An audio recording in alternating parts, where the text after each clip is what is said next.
You know, when you think about the Nobel Prize, you think of a person, right?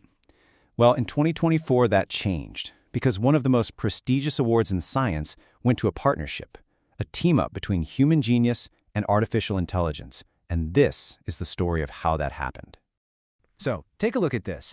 This complex, beautiful protein structure. This is what's at the heart of that Nobel Prize. But how on earth did an AI get involved in this? Well, to get the full picture, we've got to rewind. We have to go all the way back to the very beginning, to a goal that was so audacious, it sounded, well, kind of crazy. We're not talking about building a better app here or a faster search engine. No. From day one, the mission of this company, DeepMind, was singular. It was massive.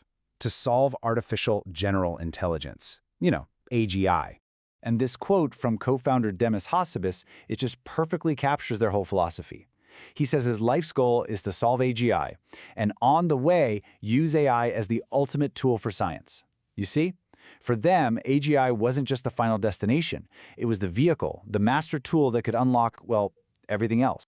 And what's really wild is just how out there this was at the time. I mean, when DeepMind started, the term AI was, well, it was almost an embarrassing word in academic circles, a fringe idea. So this mission, it wasn't just ambitious, it was a totally radical bet against what everyone else was thinking. So how do you protect a crazy long-term vision like that? You need a totally different playbook. They knew traditional VCs, the ones looking for a quick payday, just wouldn't get it. So they skipped them. Instead, they found investors like Peter Thiel and Elon Musk, people who actually bought into the sheer audacity of the mission. And another thing? They resisted that massive pull to Silicon Valley and decided to build their unique culture right in London. Okay, so you've got this insane goal, build a general intelligence. Where do you even start? DeepMind's answer was, honestly, it was pretty elegant. They started with games. They realized video games were the perfect little sandboxes, these controlled worlds where they could teach an AI the most fundamental thing of all, how to learn. The main technique they use is something called reinforcement learning, and it's actually a pretty simple idea at its core. You have an AI agent. Think of it as the player. It explores an environment, like the world inside a video game, and it learns just by trying stuff. It takes an action, and if that action gets it closer to its goal, it gets a reward. It's basically just learning by trial and error, over and over again. And this simple loop, action, response, reward, it gets repeated millions, sometimes billions of times. The agent just keeps trying things, and through this relentless cycle, it figures out what works. It learns which actions get it the most points, the biggest reward. It literally teaches itself how to win. But, it wasn't some straight line to success, not at all.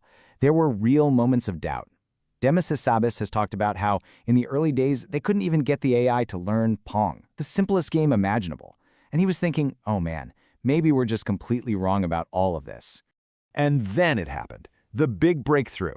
They were training it on the old Atari game, Breakout. And the AI didn't just learn how to play like a human. It figured out a strategy humans almost never use.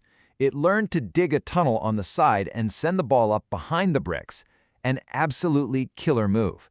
And that was it. That was the first real proof that this thing could not just mimic us, but actually come up with superhuman strategies. So once they'd cracked Atari games, it was time to level up. Big time. The next challenge? The ancient game of Go.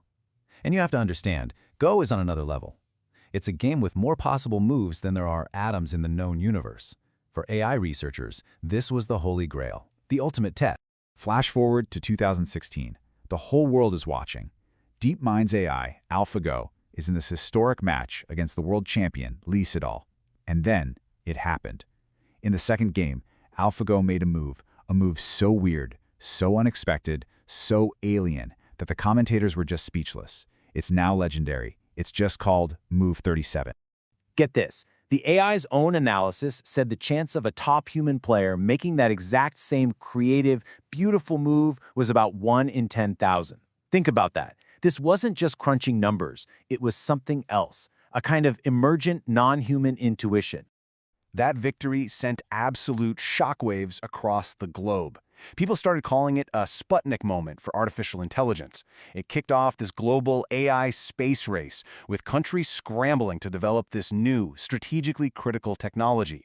DeepMind had proven their method, not in a lab, but on the biggest stage imaginable. But let's not forget the original mission, right? The whole point was never just to be good at games. That was just the training ground, the practice field. Now it was time to take this incredibly powerful learning system and pivot to point it at one of the biggest, gnarliest challenges in all of modern science.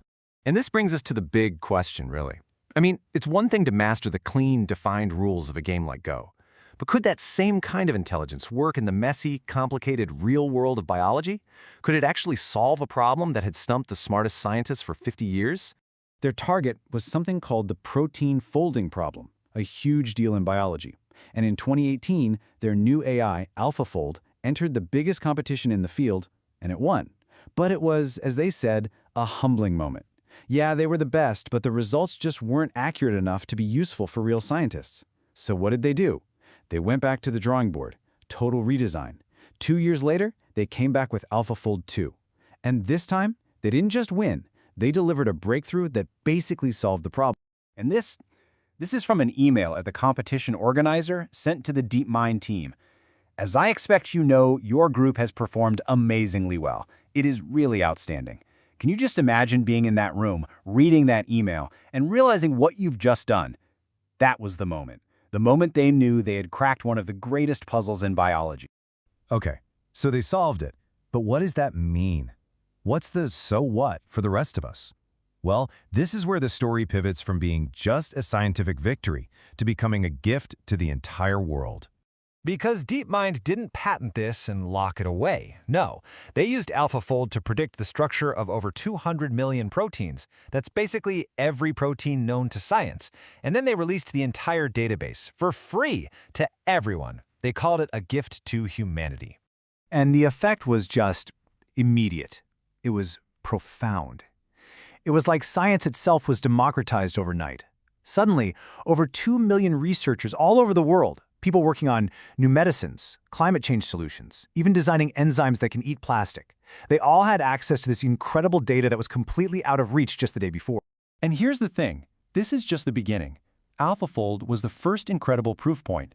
But that same core idea, using AI to understand and solve these massive, complex systems, is now being pointed at all sorts of other huge challenges. We're talking fusion energy, material science, drug discovery, you name it. So when you look back, from this completely contrarian bet on AGI, to mastering the world's most complex games, to solving a 50-year-old grand challenge in biology and helping win a Nobel Prize, it's just an incredible journey. What it proves really is that AI is becoming one of the most powerful tools for scientific discovery we've ever had. Which leaves us with one big, exciting question. What problem should we ask it to solve next?